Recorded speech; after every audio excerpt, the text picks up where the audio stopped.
that graph, I mean, we were the best prepared team in the country when we played because of their interest in making sure we were the best prepared team. I took Coach went with me to Puerto Rico. I escaped and he stayed. And we had a little problem in Puerto Rico while I was down there, and Coach was great.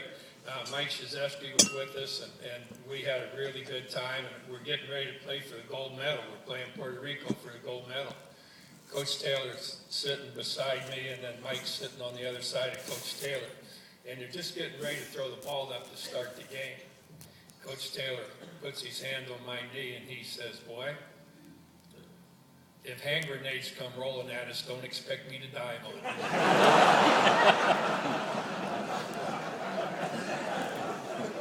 So several years later, this was 1979, so in 1984 when I'm coaching the Olympic team, I called him to see if he'd go with me to Los Angeles. I said, "I don't think we can get any trouble in Los Angeles." And he said, "You could get in trouble in Orville."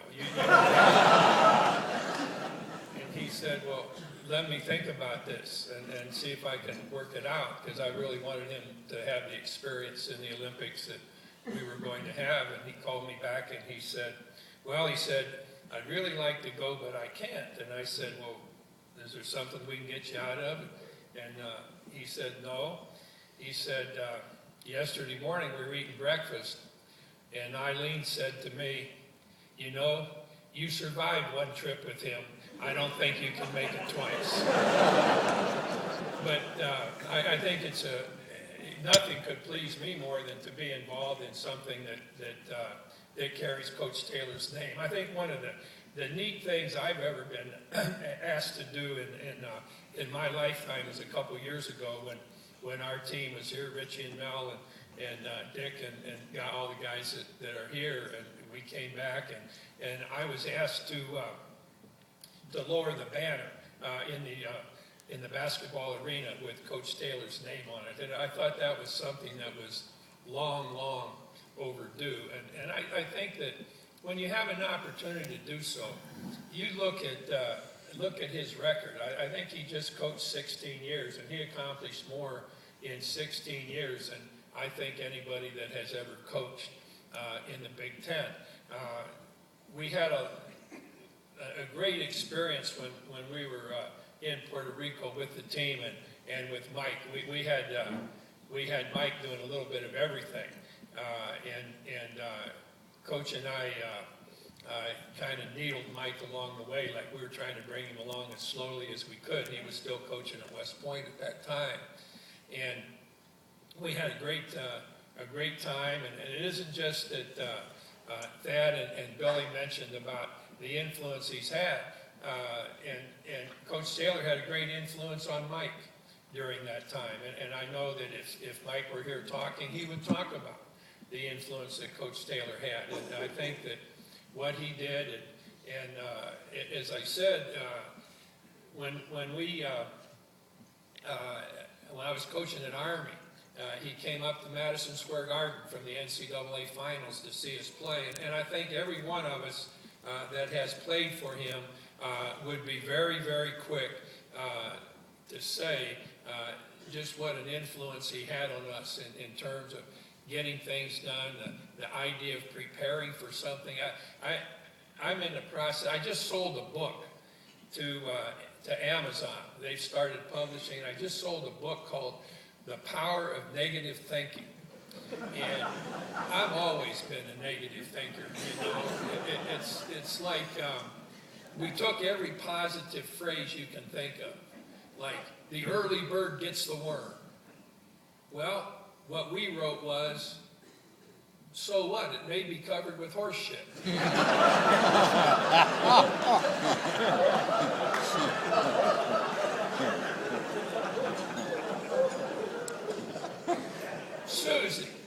Susie, come here and let Mommy kiss that scratch. Well, she better have a mouthful of iodine if it's going to do any good, because that kiss ain't going to mean anything. Well, the sun will shine brighter tomorrow. Yeah, it'll just be hotter, that's all. So I think one of the things among many that I think I learned having the opportunity to play for Coach Taylor and with these great guys that were a part of that team as well was that idea of preparation. He and Frank were extremely good at preparation along with Jack. And I think in anything that we do, preparation is so important. Like one of the other things we talked about was he who hesitates is lost. Well, you know, a lot of people should hesitate. I mean, if we hesitated more, there'd be a hell of a lot less unwanted pregnancies in the world. I mean, there are a lot of things that could happen that if you did hesitate, you know, kind of take your time at things. Custer. Let's look at Custer for a moment. If Custer would have been a little bit hesitant, nobody would have ever heard of Custer today. So that's kind of been my philosophy. I took everything that Coach Taylor did. I remember I had about 4 pages filled full of things I wanted to make sure that I did as a coach. So I've talked a lot about things that he taught us. And yet the story that I alluded to just a moment ago was this, relative to how I think maybe more than anything it explains the philosophy that I tried to take into education and into coaching. Kid goes into his dad watching television. He's watching a baseball game. And Johnny, and he said, "Dad, did Mom tell you that I passed the driver's exam today?" "Johnny, she did tell me that. Not only did she tell me you passed, but she told me that you had the highest test on both the written and the actual driving test of any kid that he's ever tested." And I think that is absolutely great. I'm really proud of you, son. Well, now, Dad, that brings us to maybe a ticklish point. Am I going to get to use the car once in a while? Maybe take Susan to the movie or something, or whatever, go to a game? Is there a chance either your car or Mom's car? Well, Johnny, I knew this day would come, and here's my answer. There are going to be some prerequisites on you using the car. Number 1, I'm tired of your mother telling me that you kind of jack around and goof off and sort of mistreat your brother and sister. They're younger than you are, and you got to realize that, and that's got to stop. That's number 1. Number 2, your grades. This last grading period, they weren't what they should be. You're a straight A student, and that's what the heck I expect from you is straight A's. And then the third thing, John, you don't ever read. Now, I've told you that reading is the foundation of education, and education is the foundation of success. I want to see you read. And among the things that you read, I want to see you occasionally reading the Bible. It doesn't have anything to do with its religious significance. It tells a lot about day-to-day living. And I want you to just read some of the precepts that you'll find as you just leaf through the Bible. And then there's one other thing, John. The 4th prerequisite is this. Boy, I'm tired of that damn long hair. I don't like it. I've told you I don't like it. And if you don't cut it, you're not going to use the car. You got any questions? Good. Now, when you think that you've worked on these 4 things, you come back and we'll talk about the car. So about 4 weeks later, same scenario. John comes in to see his dad. Dad, you know, I've worked on those things you told me to work on. And I hope what I've done meets with your approval. And his dad looked at him and said, "Son, I am really proud of you. You know, first of all, you have done just what I asked you to do with Mom and your brother and sister. Your mother just speaks in glowing terms of how you have reacted to that. Number 2, obviously, this last grade card, 4 A's. I won't take anything less than that from you. And then the third thing, John, I see you reading the book. And I see you reading the Bible. And every night it seems like you're reading something. And I'm so proud of you. But now, John, damn it, you still have that long hair. And John said, Dad, that's the point I wanted to talk to you about. He said, you see, when I read the Bible, I saw that Matthew, Mark, Luke, John, Peter, and Jesus himself had long hair. And his dad looked at him and said, John, you're right, and they walked their ass off everywhere they went.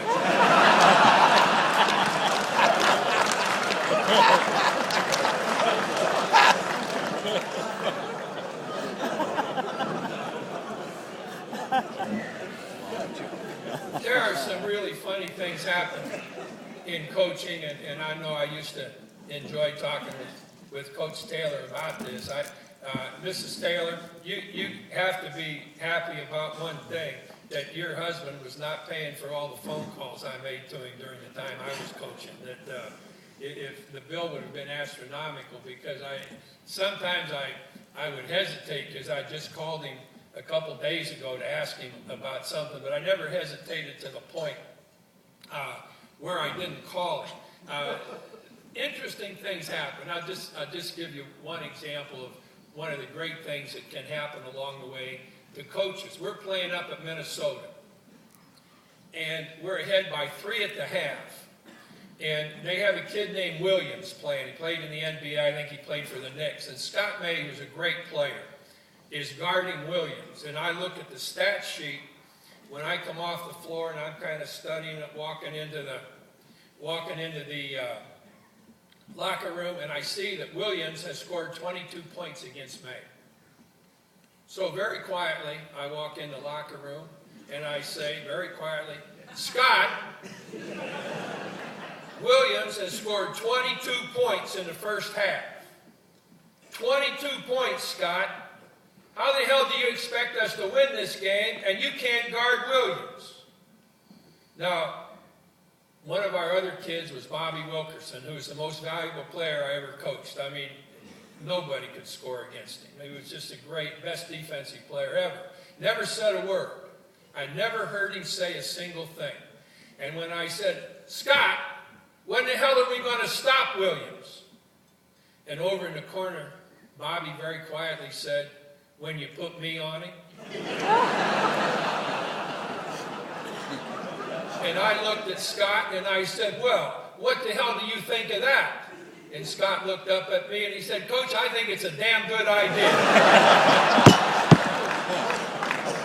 So there are some great moments in coaching. And one thing that I tried to do along the way was, I think we all get into a thing where we try to please too many people. There are a lot of people we should be trying to aggravate rather than please along the way. And we get caught in that a little bit. And it reminds me of a story, a grandfather and grandson taking the donkey to market. And the guy stops him and says, Grandpa, grandson should be riding the donkey. Grandson gets on the donkey, they go a little ways. Another guy stops him. Grandson, Grandpa should be riding the donkey and you walk him. Go a little bit further, and another guy stops him and says, you both should be riding the donkey. So grandson, Grandpa get on the donkey.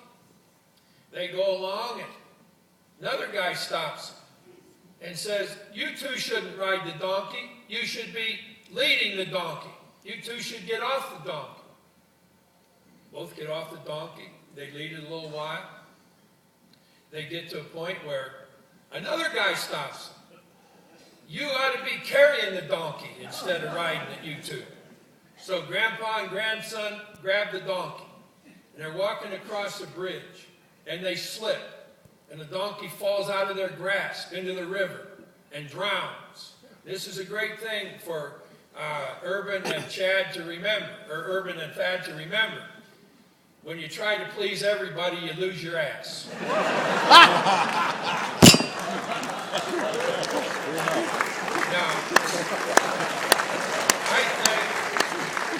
I think not not only is Ohio State a great institution, we're all well aware of that, and I think probably this university in this state is the most revered university in the country because of all that has transpired here, and not just in athletics, but in every realm of education. And I think that right now it's something very unique, I believe, in college athletics today, that you are going to have two people, one coaching your basketball team, the other coaching your football team, that are just as absolutely adamant about playing by the rules. And in doing so, both have won more than a whole slew of guys that don't play by the rules. And I think rather than be proud of just simply scores and winning, you should be very, very proud that you have these two coaches coaching your football and basketball teams.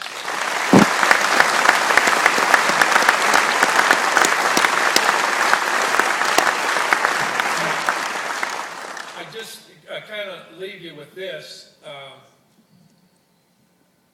Guy is up where I'm from, Orville. It's a great town, Smuckers Preserves. I once told Smuckers that I could have the best commercial they'd ever had. And they asked me what it was, and I said, well, here would be the commercial I would have for Smuckers. I've been in jams all my life, but none as good as Smuckers. So, now, one time I was watching a guy fish. I love to fish, fly fish, and the guy didn't even know I was there. And I guessed his age was about 87 or 88 years old. And he was fly fishing, which again is a passionate thing of mine. And I just kind of marveled at the way he'd cast that line and go back, and the timing. He'd throw the line out, little fly would flutter down on the water, and bluegill come up and hit it just quick as a flash. He'd set the hook, bring it in, and put it in the bucket that he had at his feet. And I'm watching this. And he makes his cast. Again, boy, this guy must have been a heck of an athlete when he was younger. He brings in the fish, and he puts it in the bucket, and then there's a voice that calls, "Pick me up! Pick me up!" And he looks around. I'm looking around. I don't see anything. "Pick me up! Pick me up!"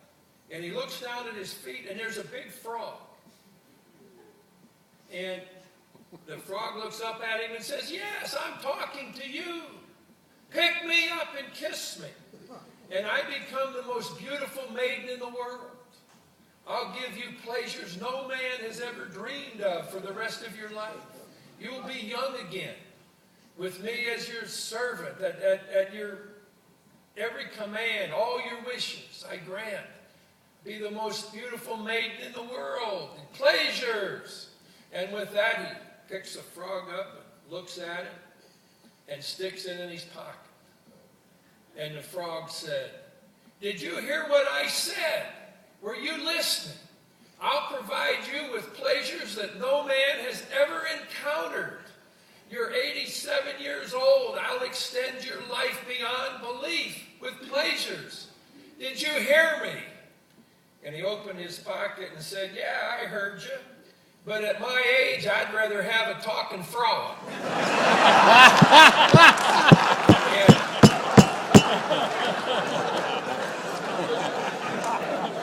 You know, that's kind of where I am in life, I think. And yet, one thing that I will always be eternally grateful for, it's probably three different things. One, the opportunity to get an education here at Ohio State. That's always meant a tremendous amount to me.